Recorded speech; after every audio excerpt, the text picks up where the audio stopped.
Hamas के Israel पर 7 अक्टूबर को हुए भीषण हमले के बाद पहली बार मोसाद के चीफ डेविड बर्निया ने गाजा युद्ध को लेकर सार्वजनिक रूप से चुप्पी तोड़ दी है। और इस दौरान डेविड ने हिजबुल्लाह के लड़ाकों के खिलाफ किए गए पेजर हमले के बारे में कई बड़े खुलासे किए। डेविड ने कहा कि हिजबुल्लाह के साथ युद्ध का टर्निंग पॉइंट था।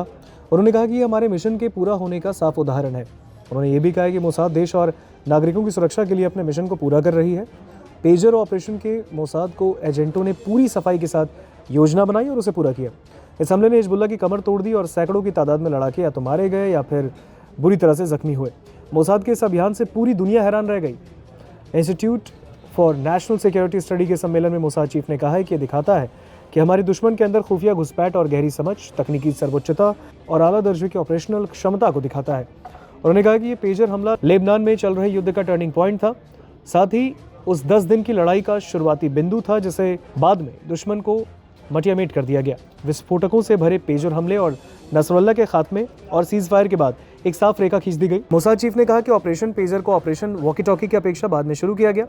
पेजर हमले के एक दिन बाद ही वॉकी टॉकी विस्फोट शुरू हुआ। उन्होंने कहा कि ऑपरेशन वॉकी टॉकी को एक दशक पहले यानी 2011 से 16 के बीच शुरू किया गया। डेविड ने कहा कि ऑपरेशन पेजर का प्लान तब बनाया गया जब हमें यह एहसास हुआ कि ऑपरेशन वॉकी टॉकी सभी युद्धक हालात में प्रभावी नहीं रह गया है।